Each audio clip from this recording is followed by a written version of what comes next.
Hi guys, assalamu alaikum. In this video we are going to talk about things you should not do in Plab2, and there we will discuss tips that will help you pass your Plab2 very easily.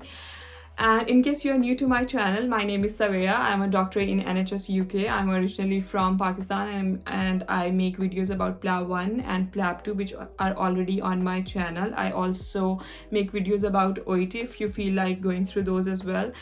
And subscribe to my channel so that you stay updated with my upcoming videos as well. Okay, so we will go all the things that you should not do in Plab2 and the common errors and mistakes people make while preparing and taking Plab2 one by one.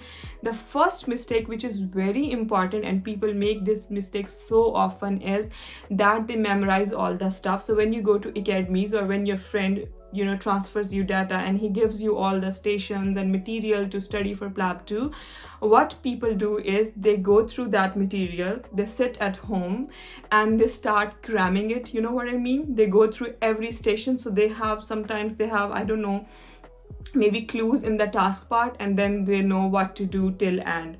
This is a very bad mistake and a very common mistake, and you should not do it. You should just be a doctor in the exam. This is not, you are not a robot, so do not act like one. You should not follow a script. Yes, of course, there is a procedure and there is a plan in every station that you have to follow, but that's it. You gather history, you examine the patient, you give the management, and that's it. You don't have to memorize every detail of every station. And you know what, very few people know that even if in Plab2 you give wrong diagnosis, you can still pass your exam. Yes, that is very strange, but you can do it. Let me explain it to you. So Plab has 12 marks, right? Each station has 12 marks. So first section is for interpersonal skill, then you have 4 marks for data gathering, and then you have 4 marks for management, right? Say your interpersonal skills are really good and your data gathering skills are really good. So if you score 3 marks in data gathering and 3 in interpersonal skills, you have 6 marks.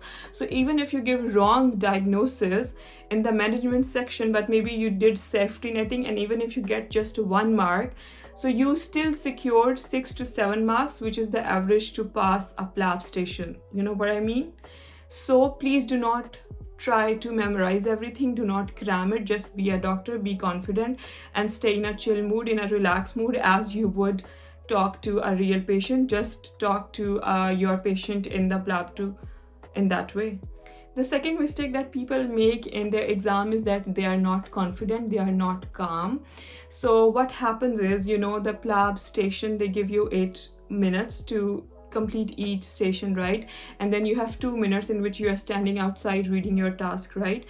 So what happens is when people enter the room, they start pretending like doctor, and then when they exit the room, they start pretending like doctor, and they are doing really fine. But the mistake they make is, when you enter the room, there is somebody you are talking to, right? And that person is a human being. So maybe in that station he was acting like a patient to you, but other than that, he's a human being as well. So what you should do is, when there is a bell and you have finished your station, instead of running out quickly, it is very polite that you say thank you to that patient for acting for you. You know what I mean? So when you enter, you say hello, you greet your patient, everything fine. But when you leave the station, it is very polite that you say thank you to that person and acknowledge that person's efforts for you. Another very common mistake that people make is they try to talk in a British way, or they try to fake an accent which looks very fake and doesn't look nice.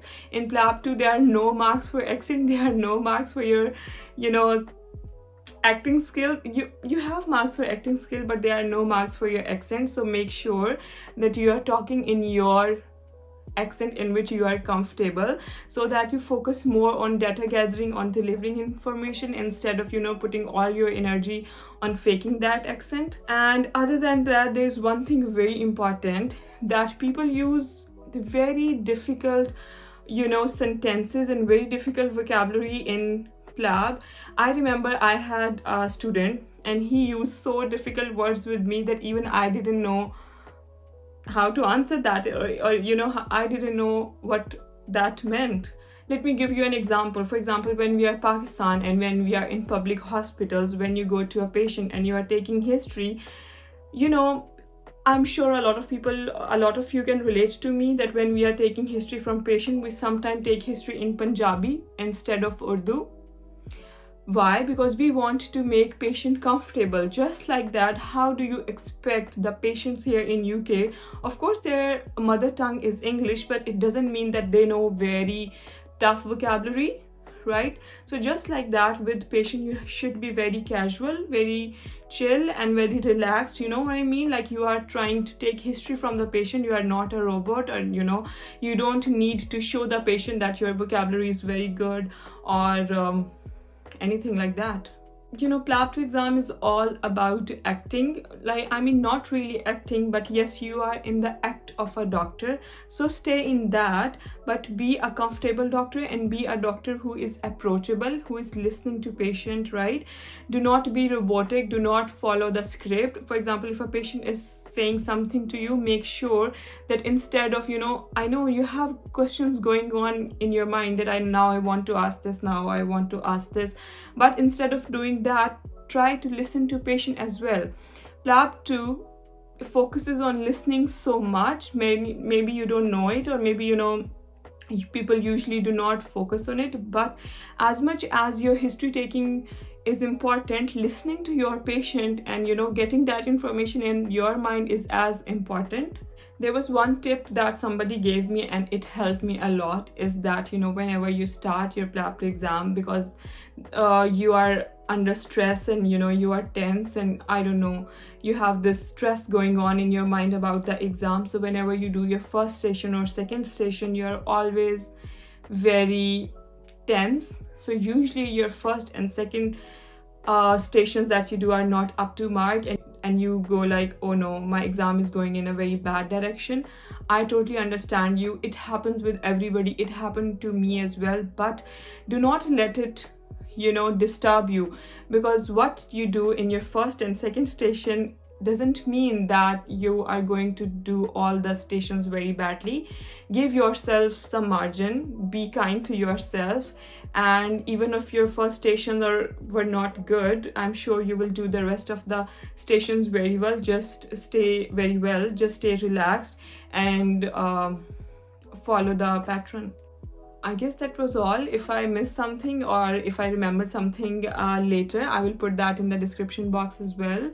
And make sure you subscribe to my channel, like my video, and leave me a comment if you liked it, or if you have any question, feel free to ask me. And yeah, bye.